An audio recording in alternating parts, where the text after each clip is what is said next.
everybody, the Grand National Roadster Show continues with videos this week, and now this is an absolute exclusive. I did promise you a lot. I'm here with Brian once again from Mackey's Hot Rods.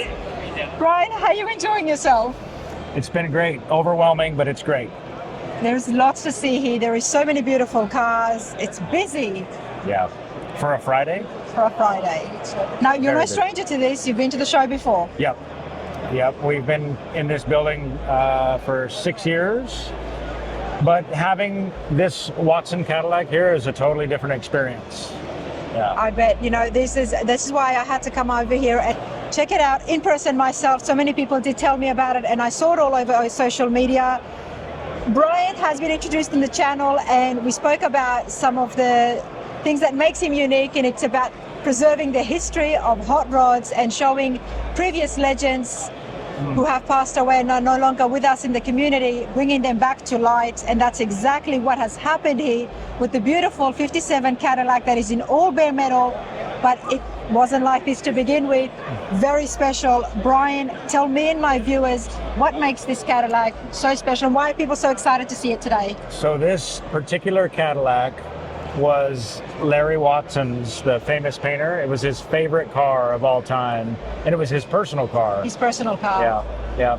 Larry Watson, it's a name that I actually had to look up because obviously he has passed away, but he was a legend. Right. Yep. Tell us about your connection and how you knew about Larry and the work that he did. So Larry was just still is to this day, a very legendary, godlike figure in my mind, because I never got to meet him. So he's very much a hero of mine. I would see him at the shows, but when I was young, he was almost mythical. It was almost scary to go up and talk to, right? So I never got to have a personal relationship with him, and that might be some of my drive of why I want to preserve his car. I know that this means a lot to you. I mean, Larry's very well-known artist and painter in the custom car world. He's won awards over and over again. I think it was in the 60s, 70s, even up until the 80s. Well, he walked away from it in the 70s. He walked away in the 70s, okay. And became an actor in Hollywood. Yeah, okay. And then starred in over 100 films. So he had this kind of legendary paint career, and then went in as, I would say, a B or even C-list actor. Wow. Yeah. And then passed away, unfortunately, in 2010. Brian, I appreciate you doing what you're doing, and this is what I said to you in the shop tour. You have to check it out to see inside and learn more about Brian as well. You're doing something that my generation and the future generation is going to really appreciate by finding out about the legends that created this industry. Exactly. There are key figures of this industry. Yeah. But you've got his personal 57 Cadillac Brougham. Yeah. And now it's in bare metal. First of all, how did you come across it? So it's a long story. We'll give the short version. But the car was found in Memphis, Tennessee, by two best friends. They replied to a Facebook ad, and they went and bought the car. They had no idea at the time when they bought it that it belonged to Larry Watson. Okay. And when they ran the serial number on the car, wow, there was information online that it was Larry Watson's. And so it led them down this big, long journey. They got in touch with the right people. The news went out in the custom car world, and they had the car for about a year. And they finally decided that the car was so overwhelming to restore, so they listed it for sale. And when they listed it for sale, it was still a little bit unknown if it was the exact car, because the car had been repainted black. Wow. And there were other little characteristics that were different. So I took a flight down to North Carolina, and I went in very hesitant and leery. I didn't purposely get excited. I said, okay, let me go into this like as a detective. Yeah. And I just went from the very front to the doors to the back and just tried to identify every panel. And by the time I was done with that, it was an overwhelming amount of proof that it was the car. And I made an offer to them right then and there, because there was a chance that this car was going to be sold to Europe or Australia, which is okay, but we felt like it should have been back in Southern California where it originally was customized. Wow. So What did you use to authenticate this, I guess? Well, the car was How customized. familiar were you with the 57 during its time? It was an award-winning car, that I know. Right. It was, when they built this car and it debuted in 1960, it took the show car circuit by storm, and he had over 20 trophies, and Yep.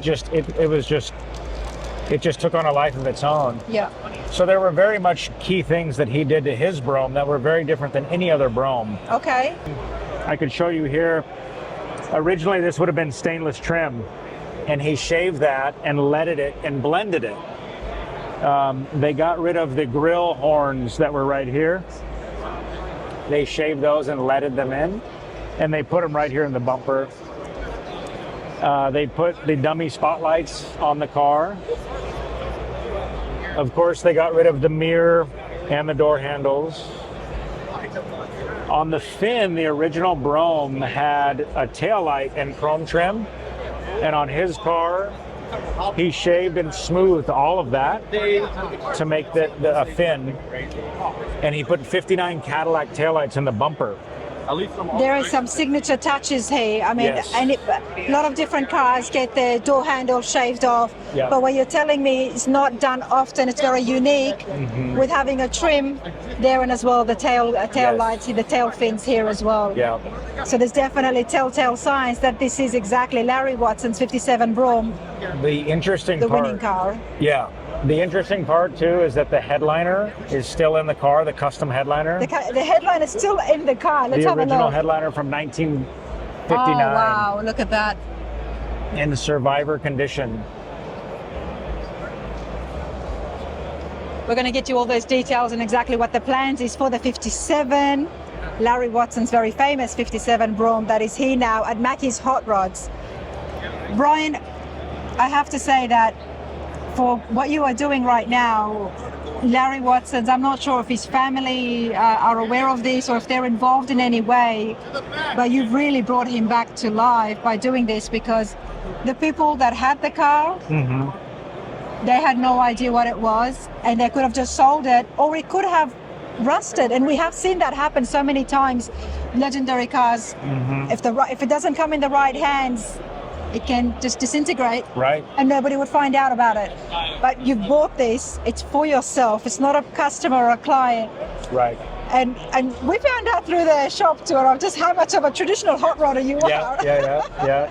Yeah. And now you've got some plans for this as well. We have plans for the car. Of course, we want to put it back and honor Larry Watson's original design. And so that's what we're going to do. We're going to put it back just how he had it in December of 1959 or 1960. And so that would have been the candy pearlescent raspberry paint, which was Okay. really a pink color. Yeah. He had all white Naugahyde interior. But the And carpet was like that. the carpet was the fur, the 1-inch fur, pink nonetheless. Pink, yeah. Yeah.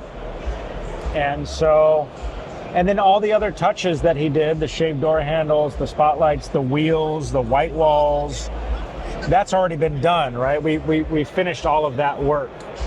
So the next stage is the interior, the paintwork, the mechanics, the I love braking that system. you've already dedicated so much time. It's already in bare metal, everybody. And you must be happy to see that the work was minimal, or was there a lot of work There was involved? a lot of work. There was a lot of work. Yes. I as guess you know what, forgive me, but I see something in bare metal, I'm like, wow, this is great. Yeah. But there must have been a lot of work involved. There was, like when we had the car media blasted, of course, all the door edges that are overlapped on a panel on the inside were rusted.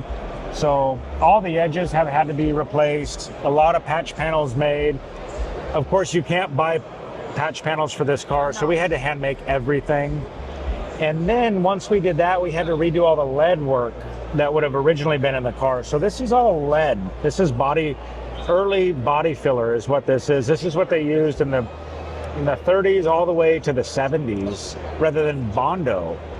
And this is a lot of work. You have to melt it on with a torch and you have to file it off because it's toxic, so you can't sand it. And you have to use lead. You could not substitute it to something different. We could have used a modern day plastic body filler, but the car was originally done with lead. So back to that traditionalist that I feel that I am, we wanted to do it the way that he did it. I was going to ask you if there is any touches or modern day touches, but Yeah. you just reminded me again. There is no CNC machines at Mackey's Hot Rods, everybody. Right. It's all hand built and honoring the way it was. Right. And that comes down to using even lead, which I don't think we should be recommending, but hey, You it's can his do it car. say It's his car, you know what I mean? You It can is do yours. it safely. We wear masks now. We Yeah. have an understanding that the way we handle it and the way we breathe it, so And we are talking about small areas, so yes, yeah. well, Yeah. so what was happening under the hood with Larry's Cadillac in 50? Well, in 61, it was actually debuted, I believe. Right, 61. Yes, yeah. it was a 57, but he debuted in 61. Yep. So under the hood was a stock Cadillac V8 engine with dual carburetors. It had the stock transmission, stock rear end. He did chrome the brake drums. So behind the chrome wheel is a chrome brake drum. And Chrome the brake drums back in 61. Yeah. Well, I mean, back in the late 50s, I late guess. 50s, yeah. So you can kind of see it here. There's behind the wheel is all chrome as well. And that was just an old custom or hot rod trick just to make it look good. They actually used to do that? Yeah, yeah. That's pretty cool. Yeah. And then these tires are also pretty significant. These are US Royal Master tires. You see they have the pie crust all the way through. Yeah. And these are not reproduced. You can't buy these aftermarket.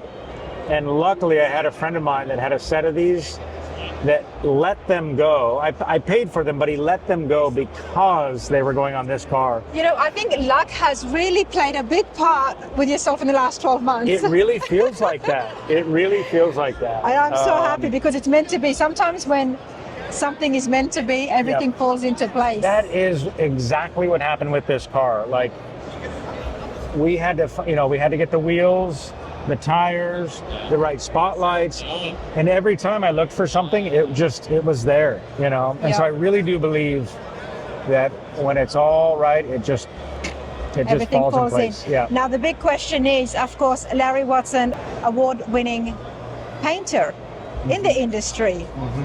This does have to get painted. How do you do Larry justice? And that, Brian, everybody will be looking at that. That's a great question. So I should answer that by taking you to the other side of the car. Okay, and let's take a showing you walk. something exciting. The good news is we have the original paint in the door jamb. And so we can get the color. Because it was painted black, you said? Yeah. But okay. In the So, door jamb, let's yeah. have a look.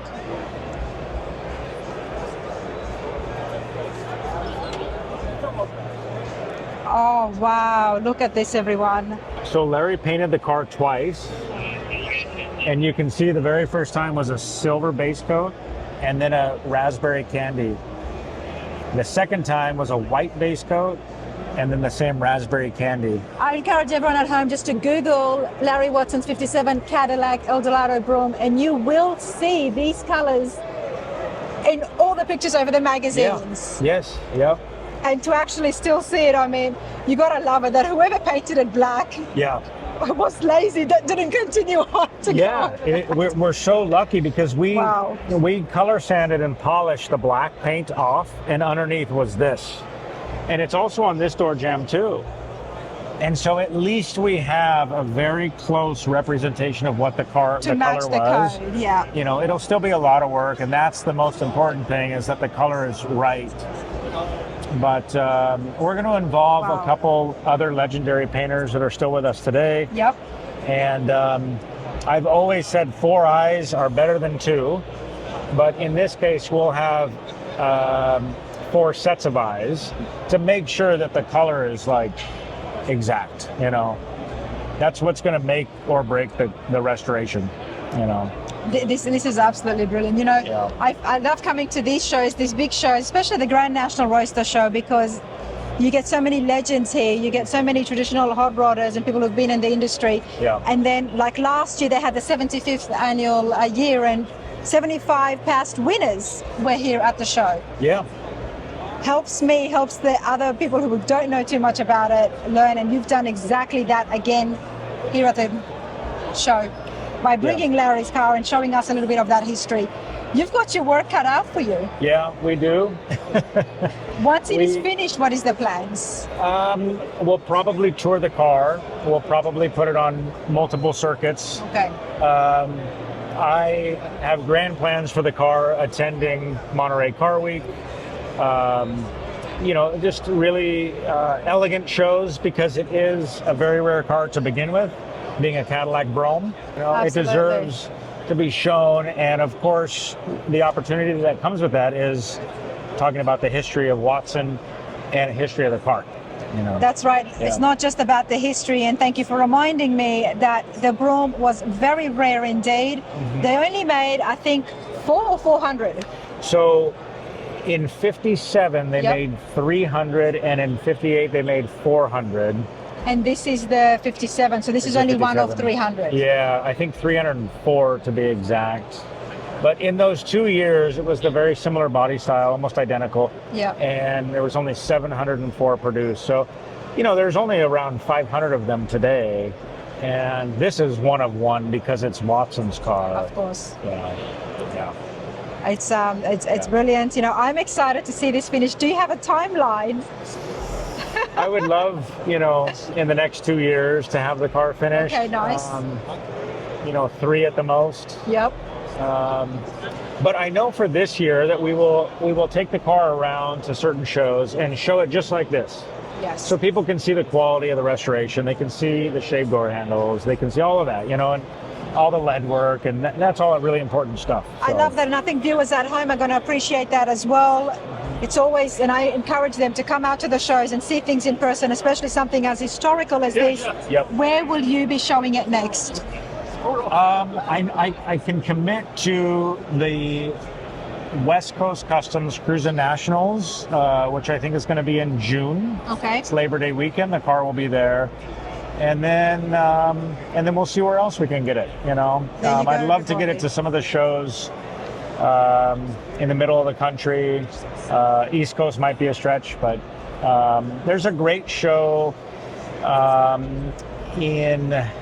it's the Darrell Starbird Custom Show, and I think it's in Kansas. Yes, that's exactly right. This would be very well received. I think in Tulsa. Yeah. It's in Tulsa, I believe. Yeah. You definitely. Tulsa, Oklahoma, this would be very, very well received, and it would be very fitting at the Darrell Starbird show. Yeah. And everybody would know exactly who Larry Watson is and all of his work. Yeah, that is the pinnacle of the custom car world. So I think we'll try to make that happen. I'm going to give you some more details on that, but this is not the only car that's here at your booth. Mm-hmm. Mackey's Hot Rods, everybody. I do want to have a look again, once again, at the Dodge next to it. All hand-built, no machines, no CNC.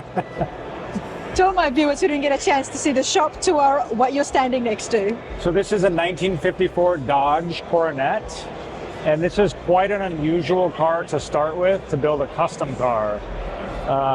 I've only seen a handful of these cars that have a chop top, but we took this one all the way. We've chopped it 5 inches. We've run different headlights. We've of course shaved all the molding on the side. We put 57 Packard taillights in it, a 51 Mercury back window. So it's just this hodgepodge of all different parts of cars put together to make something unique. And we're very happy with the outcome. And so it shows the preservation, but it shows also us moving forward with building our own stuff too. Love it, because this is very custom. It's got a lot of your touches in it. It does, A lot of modifications that's happened.